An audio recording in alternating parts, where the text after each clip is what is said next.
大家好，欢迎收影部落大哥。我这几年用过可能几十款的烽火台，但每一款我都觉得有所缺点，有所可以改良的地方。所以呢，我成立一个新的品牌，叫做 Campfire， 会开发各种露营的用品。这边就是我首发的商品 Campfire 的烽火台，这是一个展开尺寸38×45，收纳是38×23，全重量不含双腰带，只有360克，一个全钛制烽火台，由我做设计，由台湾的团队在台中彰化做生产跟制造。那听我来好好介绍这个烽火台有什么厉害的地方吧 ，Go！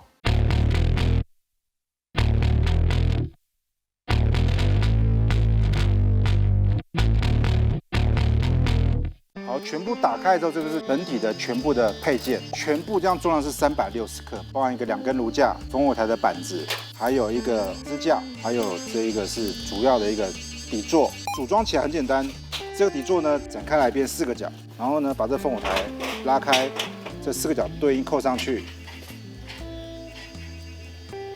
扣上去之后呢，把这2个炉架扣在有 logo 的这一面。这样大体上就完成了。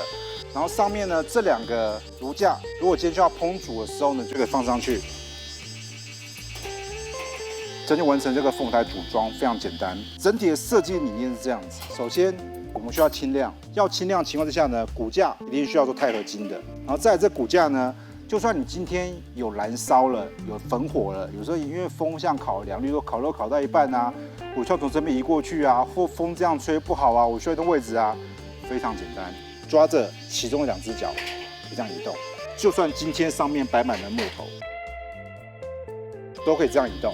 这是一个很重要的设计。有些烽火台它不好移动，甚至移动之后会很烫，因为这个角是钛的，钛本身传递热传导效率比较差，所以这边就算你没有戴手套摸，还是不会烫你。但是呢，为了安全起见，还是请各位戴着手套来做移动，避免你烫到自己。这些木头是我们在台湾常会另外自己买的木头，大部分规格最长大概就是30公分左右，所以不用做任何的锯的处理，可以直接摆上去，甚至火大的时候，它都可以直接摆。然后你注意看这个烽火台曲线，它其实是不对称的。我们为什么需要这样设计呢？第一个，遮风跟通风。如果今天风很大，我们需要挡风。假设风从这面这样过来，我们可以这面迎着风，这面可以稍微挡风。如果今天风有点小，你需要有点风助长火势，你可以转90度，让从这里风方便进来。这样子一个不对称的设计呢，如果我们今天上面在烹煮，假设我们今天是煮食煮东西，这时候呢，我们这里可以很轻松就会控火。然后在这个结构虽然是钛的，但是它的耐重能力很好。来，我们先摆满木头。我现在摆的是重量最重、密度最高的龙眼木，现在摆了6根了。你说火再更大呢？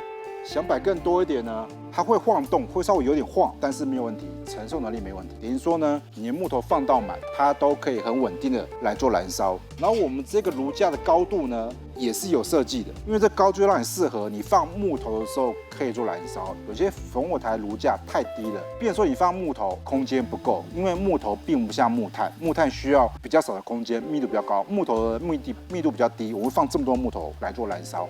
那这样情况下高度够，然后在我们需要烹的时候离火不要太近，太近容易焦，所以我们这高度就是一个适合放木头的高度。然后在它的耐重能力，我底下已经摆满了木头了，而且是还没烧哦。你烧了之后呢，重量只会变轻，不会被重。然后上面我摆一个2.5公斤重的一个汤锅，甩动都没问题。当然你说你要像大家很稳定都不会晃，那其实也不太可能，毕竟是一个轻量化的取舍。你要轻就会舍弃稳定度，但是我把这烽火台控制在，就它轻的情况之下，你正常料理煮食都没有问题，这边摆满了全部的水，你要搅拌啊，汤锅都没有问题。然后这里面还有个小细节，它的细节呢，首先注意看这个烽火台，我们跟地面接触的它是4个点，而不是4个平面。为什么这样设计呢？4根平的话，对不对？一旦有石头凹或凸，你就很难摆平。那这时候我们地面是这样斜上来的这样一个角度，这时候呢跟地面是4个点在做接触。如果地面不平，我们比较好闪避石头，找到一个适合平放的一个位置。这个烽火台我们这边刻了14个3字形的形状，这也是烽火台 logo 上面衍生出来的形状。这是一个通风口的一个设计，上面同时有一个造型，有一个3字形。然后在我们为什么选用钛呢？除了轻之外，我们希望这个商品可以让你用很久，一直用不会坏。钛最大优势除了轻之外，就是不会生锈。因为其实所有的烽火台，就算你做不锈钢，在长时间燃烧都会生锈，都会氧化，钛不会。所以今天不管怎么用、怎么刷，它都可以完保如新。但我不建议你花太多的时间把它刷成新的一样。我的用法就是把污垢稍微刷掉，燃烧痕迹保持住，让保有这个钛燃烧的一个变色的效果。然后如果需要烤肉的话呢，我们会在上面搭配一个自己的烤网，就是自己的烤网，这真没有另外付，因为这是一个随自己喜好的一个消耗品，可以买到适合烤网直接摆上去。那如果各位喜欢做柴火料理的，我建议你烤网不要买到完全刚好 size， 为什么呢？我们这样设计方便你移动。因为今天如果火非常大的时候啊，我们当然今天需要控制，很难控制中火或小火嘛。你今天火很大，肉刚好需要大火，没问题，我移到中间来，让这个牛排表皮瞬间焦。那我今天肉需要变小火的时候，手里面呢移到边边来，用火边边的温火来做控制。这是一个用柴火做料理，一个使用烽火台一个很棒的一个技巧。那我们再聊这个烽火台的这个弧度，去看这个弧度哦。有些烽火台做太平面，太平面有什么缺点呢？你的木头跟碳容易掉到外面去。那有些烽火台做成一个 V 字形跟一个 U 字形，很集中，但有个缺点，太集中的柴火导致空气不容易流通，它的燃烧效果会降低。所以这是一个最理想的一个曲面的一个弯度幅度，这是用这么多烽火台的一个经验。好，我现在简单生个火，给各位看示范看看它的生火的效果。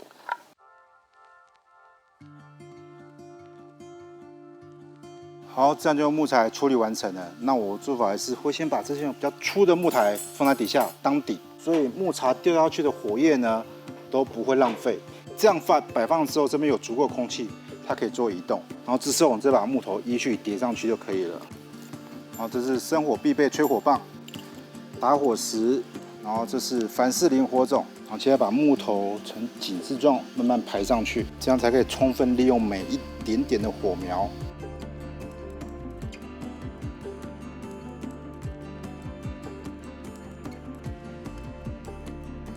好，我们现在火已经升起来了，那我们再用这个柴火就来烧水、烤肉、烤牛排。那这就是由我所设计，由我 Campfire 品牌所推出的烽火台。那喜欢，那有什么问题跟建议，可以底下留言给我们，或者你有想要更大或更小，或者是更特别的烽火台，也欢迎在底下许愿。这是我们未来产品开发的方向。因为我部落产品就是为火粉所开发的，火粉意见就是我们的需要，火粉的需要就是我们产品开发的走向。感谢各位收看，谢谢，拜拜。